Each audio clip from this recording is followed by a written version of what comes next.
হরে কৃষ্ণ। আগামী পরশু রথযাত্রা, বৃহস্পতিবার। তো আমার তরফ থেকে আপনাদেরকে অসংখ্য অনুরোধ, যেখানে যেভাবে আপনারা থাকবেন ভগবান জগন্নাথ দেবকে আপনারা দর্শন করবেন। জগন্নাথ দেবের রথের দড়ি টানবেন। এই দড়ি টানা অসংখ্য মাহাত্ম্য রয়েছে, আমি আজকে এই ক্লাসে বলবো। হ্যাঁ, দড়ি টানলে কি হয়, ভগবানকে দর্শন করলে কি হয়, বিস্তারিত অনেক কিছু আজকে এই ক্লাসে আলোচনা করব। জগন্নাথের এরকম রূপ কেন হলো, কী কারণে হলো। এখনকার কিছু কিছু অনেক পাঠকরা বলে, ক্লাসে বলে যে শুনতে পাই আমি যে সে কী বলবো, মানে একজন বিশ্বকর্মা এসেছিল, একটা ঘরে ঢুকেছিল, সমুদ্র থেকে একটা নিম কাঠ আসে, তারপর সেটা তৈরি করতে পারে না কেউ, একজন এলো বিশ্বকর্মা রূপে, তারপর তৈরি করছিল। হঠাৎ করে ইন্দ্রদমনুর বউ স্ত্রী গণ্ডিচা, তিনি হঠাৎ করে দরজা খুলে দেয়, তারপর দেখে যে সব করা হয়েছে, আঙুল করা হয়নি, হাত হয়নি, তারপরে এরকমভাবেই থেকে যায়। না, অ্যাকচুয়ালি ওটা নয়। ভগবানের এই রূপ তিনি যে ধারণ করবেন, কলিযুগের মানুষকে যে উদ্ধার করবেন দর্শনার্থীতেই, তো এটা তিনি দাপরেই নারদমুনিকে তা বলেছিলেন এবং নারদমুনি তা দর্শন করেছিলেন সেই রূপ। তো কিভাবে হলো এই রূপ, নারদজি কীভাবে বলেছিলেন, সব আজকে বিস্তারিত আলোচনা করব। তো আপনারা শুনতে থাকুন। তা যদি কোনো ভুল করে থাকি, তো সমস্ত ভক্তবৃন্দদেরকে আপনাদের চরণে অসংখ্য কোটি প্রণতি নিবেদন করছি, আমাকে ক্ষমা করবেন। তো চলুন সেই বিষয় নিয়ে। তো আজকে সব থেকে বড় কথা বা বড় বিষয় নিয়ে আলোচনা করব, সেটা হলো জগন্নাথের আবির্ভাবের লীলাবিলাসের কথা। জগন্নাথ দেব কীভাবে নীলমাধব থেকে তিনি জগন্নাথ রূপে আবির্ভূত হলেন, আজকে সেই কথা আলোচনা করব। তো প্রথমত জগন্নাথ মানে সর্বপ্রথম তো কৃষ্ণের আসল কে, অ্যাকচুয়ালি কৃষ্ণের মূল কে না, কৃষ্ণের মূল হলো কৃষ্ণ। সমস্ত যত পৃথিবীতে বিগ্রহ রয়েছে, যত অবতার রয়েছে, সবার মূল উৎস হচ্ছেন কৃষ্ণ। কৃষ্ণ থেকে বলরাম, বলরাম থেকে ইন্দ্রদম্নু, পদব্নু, অনিরুদ্ধ, শঙ্কর্ষণ থেকে মহাবিষ্ণু, মহাবিষ্ণু থেকে গর্ভদেবী বিষ্ণু, গর্ভদেবী বিষ্ণু থেকে ক্ষীরোদয়ী বিষ্ণু, তারপর ব্রহ্মা থেকে দেবগণ। এরকমভাবে পুরো ব্রহ্মাণ্ডটি ভগবান তার অচিন্ত শক্তির দ্বারাই তিনি ব্যালেন্স করছেন বা মেনটেন করছেন। তো সেই কৃষ্ণ এরকম জগন্নাথ রূপে এই উৎকল দেশে, আগে উৎকল দেশ ছিল, এখন বর্তমান উড়িষ্যা নামে পরিচিত, তা এই উড়িষ্যাতে তিনি জগন্নাথ রূপে আসবেন, তো এই কথা কৃষ্ণ দাপরেই নারদমুনিকে সেই রূপ দেখিয়েছিলেন। নারদমুনি তা দর্শন করেছিলেন। তখন নারদমুনি জিজ্ঞাসা করেছিলেন, হে প্রভু, এইরকম রূপ আমি কি দেখলাম, এর কারণ কি? তখন কৃষ্ণ বলেছিলেন, আমি এই রূপটাই, এই রকম যেটা আপনি দেখলেন জগন্নাথ, বলরাম, সুভদ্রা, এইভাবেই আমি উৎকল দেশে আমি এই রূপ নিয়ে যাব। আমার একটা ভক্ত বহুত দিন ধরে অপেক্ষা করছে। তো এই রূপটাই হবে এই পৃথিবী লোকের সব থেকে কৃপাময়, করুণাময় রূপ, যা দর্শন করা মাত্রই কি পাপী, কি অপাপী, কি ভক্ত, কি অভক্ত, কি নির্বিশেষ, কি আতুর, এমনকি বলেছেন ভূতাত্মা, প্রেতাত্মা, পিচাচিনীরাও যদি আমাকে দর্শন করে, তারা সূক্ষ্ম শরীর থেকে মুক্তি লাভ করবে।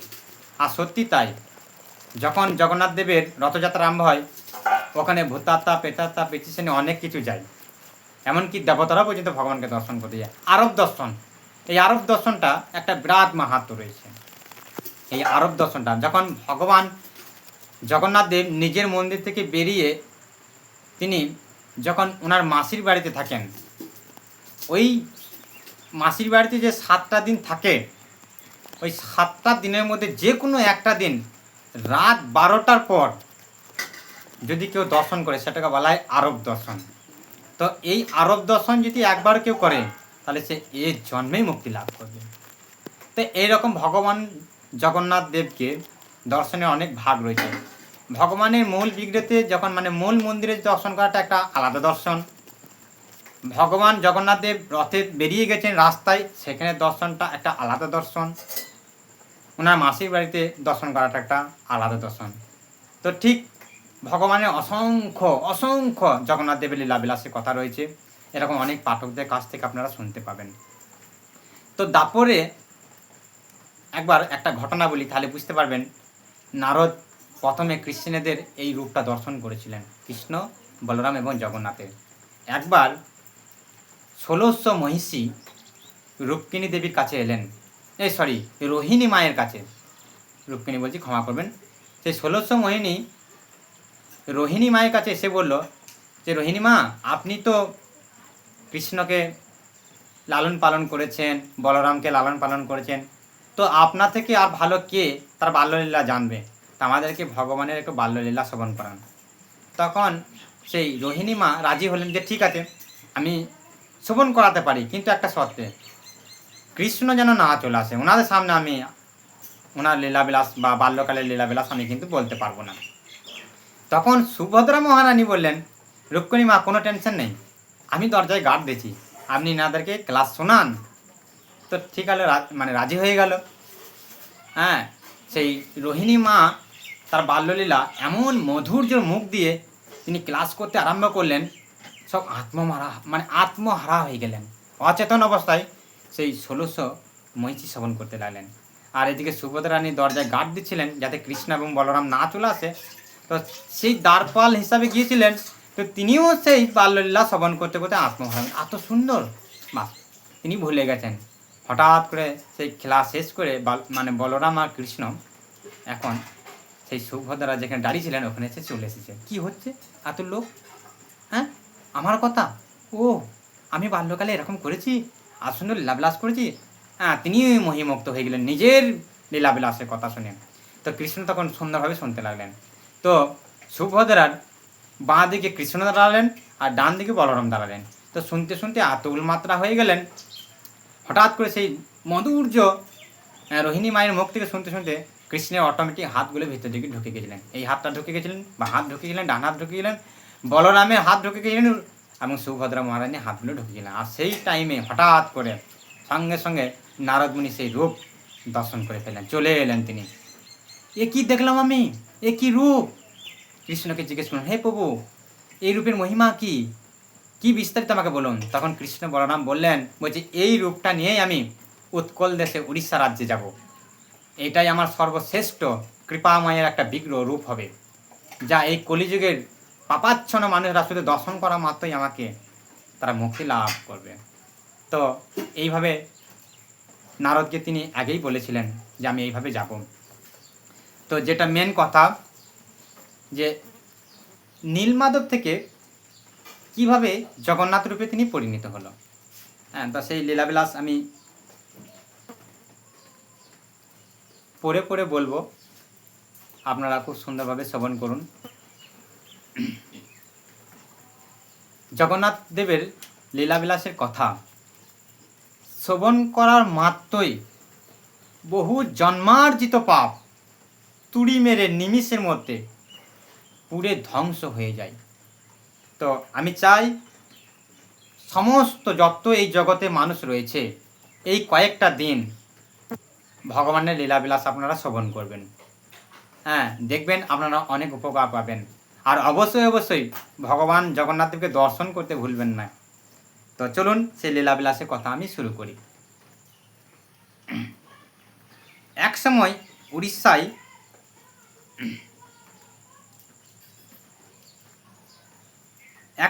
উড়িষ্যা রাজ্যে আগে ছিলেন উৎকল দেশ। তো সেই নীলমাধব থেকে কিভাবে জগন্নাথ এবং উৎকল দেশে এলেন, কিভাবে বর্তমান পুরী বর্তমান এখন যে পুরী এই উড়িষ্যাতে কীভাবে হলেন, তা আপনারা এখন আমার কাছ থেকে শ্রবণ করুন। শ্রী জগন্নাথ দেব আবির্ভাবের অলৌকিক সূচনা রয়েছে, অলৌকিক লীলাবিলাস। জগন্নাথ দেবের পুরীতে যা কিছু হচ্ছে সবটাই অলৌকিক। হ্যাঁ, সাধারণ মানুষের চিন্তাধারার অতীত। তো জগন্নাথ দেবের আবির্ভাবের অলৌকিক সূচনা জগন্নাথ তত্ত্বের ইতিহাসের নীলমাধবের আবির্ভাব লীলা অত্যন্ত পবিত্র এবং রহস্যময়। তো আবির্ভাব লীলা যখন শুরু করেন, বিভিন্ন পুরাণে এই লীলাবিলাসের কথা উল্লেখ রয়েছে। বিশেষত স্কন্দ পুরাণ, উৎকলখণ্ড এবং ব্রহ্মপুরাণ এবং বৈষ্ণব আচার্য গ্রন্থে এই লীলাবিলাসের কথা পাওয়া যায়, এই পুরোনো পৌরাণিকের কথা কিন্তু পাওয়া যায়। তো পৃথিবীতে জগন্নাথ দেবের আবির্ভাবের সূচনা হয় অনেক কাল আগে। তো উৎকল দেশ, বর্তমান উড়িষ্যা, নীলাচল পর্বতে গভীর অরণ্যে বাস করতেন এক মহান ভক্ত, সবর প্রধান বিশ্ব বসু। প্রতিদিন তিনি গোপনে এই নীলমাধব নামে ভগবান বিষ্ণুর এক অলৌকিক বিগ্রহের সেবা পূজা করতেন তিনি, সেই বিশ্ব বসু। তা সেই বিগ্রহ সাধারণ মানুষের চোখে ধরা দিত না, কেউ চট করে দেখতে পেতেন না। দেবগণরাও সেখানে এসে কখনো কখনো এসে তারা পূজা করতেন। এবং সমগ্র অরণ্যের দিব্য সুগন্ধি ফুল ও ভক্তি রসে পরিপূর্ণ হয়ে উঠল সেই অরণ্য, গভীর অরণ্যটা ধীরে ধীরে।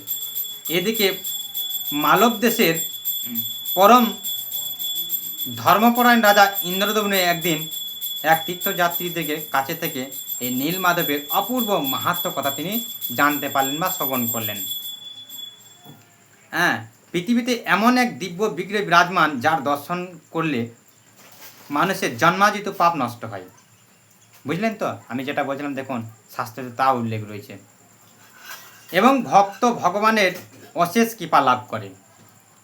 এই সংবাদ শুনে রাজা হৃদয়ে প্রবল আকাঙ্ক্ষা জাগলো ইন্দ্রদম্নুর, আমি দর্শন করতে চাই, আমি দর্শন করব। তিনি যেখানে যত রকমভাবে নীলমাধবের দর্শন করার হাজার হাজার ভাবে তিনি চেষ্টা করলেন সেই নীলমাধবকে দর্শন করা, এবং সেই নীলমাধবের দর্শন করবেন বলে দৃঢ় প্রতিজ্ঞা করলেন। তো রাজা চারিদিকে দূত পাঠালেন। তার মধ্যে ছিলেন বিদ্বান এবং ভক্ত ব্রাহ্মণ বিদ্যাপতি, সর্বশ্রেষ্ঠ, ওনার সব থেকে প্রিয়।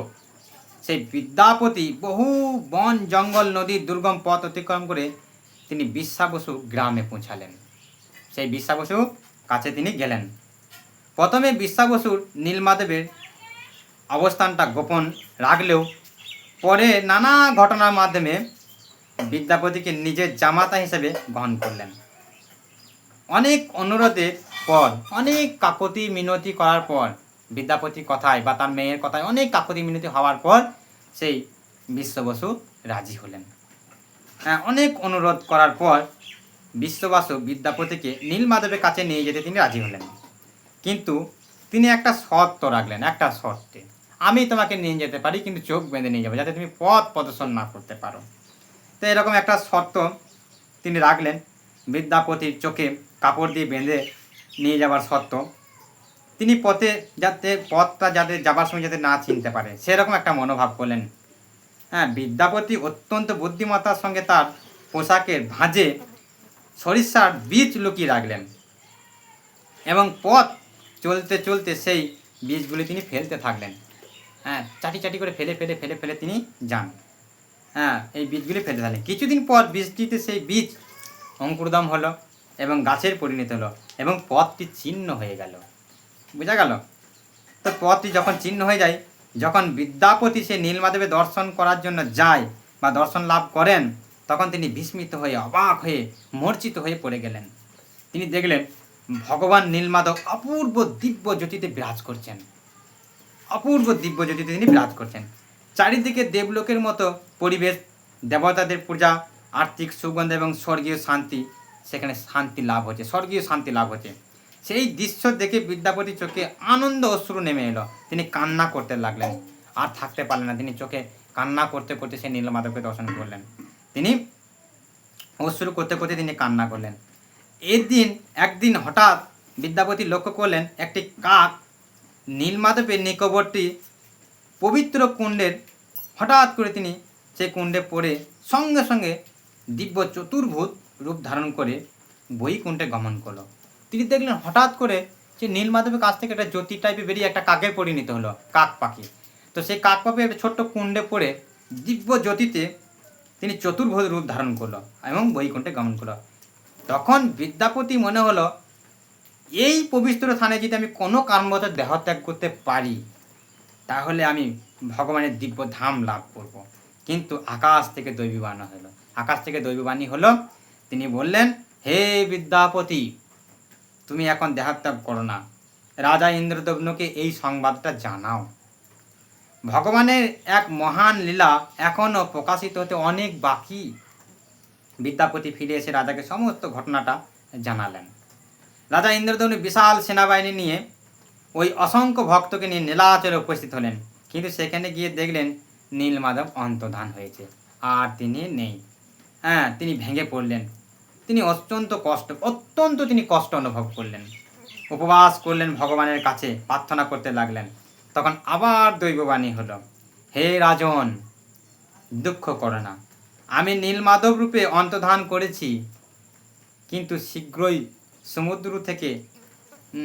সমুদ্র থেকে দিব্য দারুব্রহ্ম রূপে আবির্ভূত হব আমি তোমার কাছে।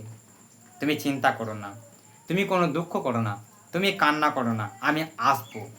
সেই পবিত্র দারুব্রহ্ম থেকে আমার বলদেব, সুভদ্রা এবং সুদর্শনের বিগ্রহ প্রতিষ্ঠা করবে তুমি। কলিযুগে আমি জগন্নাথ নামে সমগ্র বিশ্বের নাথ হয়ে সমস্ত পাপীদের, সমস্ত জীবের, ভূত প্রেতাত্মা থেকে শুরু করে আমি সবাইকে কৃপা প্রদান করব, যা দর্শন করা মাত্রই সমস্ত মানুষ মুক্তি লাভ করবে। এরপর সমুদ্রের তটে অলৌকিকভাবে ভেসে আসে একটা দিব্য দারুব্রহ্ম, এবং সেখান থেকে শুরু হয় শ্রী জগন্নাথের আবির্ভাব এবং আবির্ভাবের পরবর্তী মহান লীলা। দেখুন কি সুন্দর ভগবান ভক্তদের সঙ্গে লীলাবিলাস করে। তো আমাদের সেই লীলাবিলাস চিন্তাধারার অতীত হয় বলে বিশ্বাস করি না, কিন্তু ভগবানের কাছে এবং শুদ্ধ ভক্তের কাছে সব কিছুই সম্ভব। তাই ভগবান কেবল আন্তরিক ভক্তি দ্বারাই লাভ করা যায়। দেখলেন, ভগবানকে আন্তরিক শুদ্ধ ভক্তি দ্বারাই কেবল লাভ করা যায়, ব্যবহার পরিচয় নয় বা জাতিতে নয়। বোঝা গেল? ভক্তিরই হচ্ছে আসল পরিচয়। তা সবর ভক্ত বিশ্বাবসুর মাধ্যমে ভগবান প্রমাণ করেছেন যে তিনি সকলের জাতি, বর্ণ এবং সামাজিক অবস্থান তার কাছে মুখ্য নয়। ধৈর্য, নিষ্ঠা, সমগ্র একাগ্রস্ত ভক্তির ফলেই কেবল ভগবানের কৃপা লাভ হয়। তা হরিবোল, এই ভগবানের প্রতিটি অন্তর্ধানই এক নতুন দিব্যের আবির্ভাবের সূচনা। তিনি কখনো ভক্তকে ত্যাগ করে না, এবং বরং তার নতুন রূপে তাকে কৃপা প্রদর্শন করার জন্য তিনি রেডি হন। তো ভগবান এইভাবে শ্রীকৃষ্ণ স্বয়ং রূপ থেকে, মানে শ্রীকৃষ্ণ আসল, তার আসল থেকে ধীরে ধীরে এইভাবে লীলাবিলাস করেন। প্রথমে নীলমাধব থেকে তিনি জগন্নাথ, বলরাম, সুভদ্রা এবং সুদর্শনের রূপে সেই জগন্নাথ ইন্দ্রদম্ন রাজার কাছে এলেন। তারপরে মন্দির প্রতিষ্ঠা হলো। তারপর থেকেই এইভাবে চলতে থাকে উৎসব, আনন্দ, রথযাত্রা। তা আপনারা যে যেখানে থাকবেন অবশ্যই ভগবান জগন্নাথ দেবের প্রসাদ গ্রহণ করবেন, রথের দড়ি টানবেন, এবং আপনারা জগন্নাথ দেবকে দর্শন করবেন। একবার যদি কোনো কারণবশত জগন্নাথ দেবের রথের দড়ি যদি টানতে টানতে নিয়ে যেতে পারেন তার মাসির বাড়ির অবধি, ভগবান বলছে সেই ব্যক্তিটি মরে যাওয়ার পর, মানে কোনো কারণবশত যদি সে দেহত্যাগ করে, বলছে মৃত্যুর পর আমিও তাকে টানতে টানতে নিয়ে যাই ভাগবতধামে, ছাড়ি না। তা হরি বল। তো আপনারা সবাই ভগবানের রথযাত্রা দর্শন করে রথের দড়ি টানবেন, ভগবানের কাছে কৃপা লাভ করবেন, কৃপা চাইবেন, কৃপা, যে আমাকে কৃপা প্রদান করুন, আমি যেন কৃষ্ণ ভক্ত হতে পারি, আমার আর কিছু চাই না। আর রোজ প্রত্যেক বছর যেন আপনাকে এসে দর্শন করতে পারি। এখনকার বর্তমান মানুষরা তো ভগবানের কাছে শুধু গাড়ি, বাড়ি, টাকা, সুখ, ছন্দ এসব চায়। আমাকে আরও দাও, চাওয়া পাওয়ার ভগবানের শেষ নেই। তাই আমাকে একদিন একটা ভক্ত প্রশ্ন করে বলছে, ভগবান তো এক ব্যক্তি, পৃথিবীতে কত কোটি মানুষ রয়েছে, তা সবাই তো একভাবে ভগবানের কাছে আমাকে দাও, আমাকে কিছু দাও, বলছে আমাকে দাও, আমাকে দাও। তো সবাই যে ভগবানের কাছে এত চাইছে, তো ভগবান মেনটেন করে কী করে? তা ভগবানের কাছে এটা একটা সাধারণ ব্যাপার, মেনটেন করা কিছু নাই। এরকম এটা তো একটা পৃথিবীর লোকের ব্যক্তি ভগবানের কাছে চাইছে। এরকম অসংখ্য বা 14 থেকে 15টা পৃথিবী নিয়ে একটা ব্রহ্মাণ্ড তৈরি হচ্ছে। জানি না সেই ব্রহ্মাণ্ডে আরও কত ভরা রয়েছে পৃথিবী। তো মানে কি বলবো, আমাদের একটা আচার্যগণ, নামটা মনে পড়ছে না, সেই জগন্নাথ দাস বাবাজির পেছন স্বরগোস্বামী, তার স্বরগোস্বামীর পেছনে আরেকজন, নামটা মনে পড়ছে না, তিনি বলেছেন এই ব্রহ্মাণ্ডে একটা বস্তায় যতগুলো সর্ষে দানা রয়েছে ততগুলো পৃথিবী রয়েছে, পৃথিবী লোক রয়েছে। তা একটা ব্রহ্মাণ্ডে কত পৃথিবী লোক রয়েছে জানা নেই। তো এরকম অসংখ্য পৃথিবী লোক নিয়ে একটা ব্রহ্মাণ্ড, এরকম অনন্ত কোটি ব্রহ্মাণ্ড চিদ আকাশে ভাসছে। তো এরকম অনন্ত কোটি ব্রহ্মাণ্ডতে সমস্ত মানব রয়েছে, জীব রয়েছে, তারা সবাই ভগবানের কাছে কোনো না কোনো কিছু চাইছে, কিন্তু তথাপি ভগবানের কাছে এটা একটা সাধারণ ব্যাপার, তাদের সমস্ত আবেদনগুলো তিনি পাই টু পাই শুনছেন এবং পাই টু পাই জবাব দিচ্ছেন, পাই টু পাই কাজ করছেন।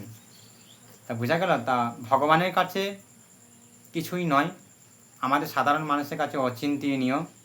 আর ভগবানের দিব্যলীলা অচিন্তনীয় বলেই আজকে সাধারণ মানুষের কাছে চিন্তাধারা বাইরে বলেই মানুষরা ভক্ত হতে যায় না। তাই আবার হয় নাকি? ভগবানের এসব কথাবার্তা কখনোই হতে পারে না, এরকম সম্ভব নয়। আপনারা আপনাদেরকে ভুল ভাল বুঝাচ্ছেন, নিয়ে হরি হরি করাচ্ছেন, নিয়ে কিছু লাভ করার ধান্দা আপনাদের।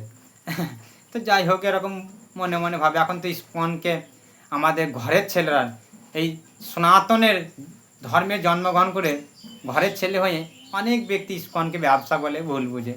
কেন বলে না? এই শুদ্ধ ভক্তদের কথাগুলো তাদের চিন্তাধারার বাইরে হয়তো, নি মনে মনে করে আমাদেরকে ভুলাচ্ছে ছোটো ছেলের মতন। মা মনে হাট করতে যাবে না, আমাকে ভুলিয়ে রেখে ঘরের ভিতরে কাপড় লাগিয়ে দিচ্ছে। তো যাই হোক, এরকম মনে মনে ভাবে সব। তো যদিও এইসব কথা অনেক অনেক অনেক কথা রয়েছে, জগন্নাথ দেবের অপূর্ব লীলাবিলাসের কথা, সুভদ্রার অপূর্ব লীলাবিলাসের কথা, ভগবানের আলালনাথ জগন্নাথের কথা আমি একটা ভিডিওতে বলেছি, আপনারা শ্রবণ করবেন। তারপরে পুরীধাম থেকে 21 কিলোমিটার না 26 কিলোমিটার দূরে আর একটা সুন্দর মন্দির রয়েছে, যেখানে জগন্নাথ নিজে গিয়ে গরম পায়েস খেয়েছিলেন। এখনও তার বিগ্রহরূপে সেই বিগ্রহ গায়ে এখন তার সেই গরম পায়েসে ফুঁসকা রয়েছে। হ্যাঁ, তা এই ক্লাসটা আমি যদি পারি, আশা করছি কালকে আপনাদেরকে আপডেট দেবো। তা আপনারা সবাই শুনবেন এই গরম পায়েস পড়ে যাওয়ার জন্য ভগবানের বিগড়ে গায়ে এখনও ফুঁসকা কেন হয়েছিল। একটা ব্রাহ্মণ ছিলেন, তিনি অত্যন্ত দরিদ্রতা ছিলেন, তার মধ্যে ভগবানের সেবা করতেন। তা অপূর্ব লীলাবিলাসের কথা। এখন থাক, ভিডিও অনেক বড় হচ্ছে। তা হরে কৃষ্ণ, আপনারা সবাই ভালো থাকবেন। সমস্ত মানুষের কাছে আমার একান্ত অনুরোধ যে আপনারা জগন্নাথ দেবকে দর্শন করবেন, পারলে জগন্নাথের সে রথের দড়ি টানবেন, তার কাছে কৃপা ভিক্ষা চাইবেন যে আমাকে কৃষ্ণ ভক্তি প্রদান করুন, আমি আপনার কৃপা লাভ করতে পারি এবং যেন সারা জন্মান্তরে আপনার কথা চিরতর যেন স্মরণ করতে পারি। আমাদের এইটাই চাওয়া পাওয়ার কিছু নেই। তো হরে কৃষ্ণ, রাখলাম, হরি বল। আপনারা সবাই ভালো থাকবেন। হরে কৃষ্ণ।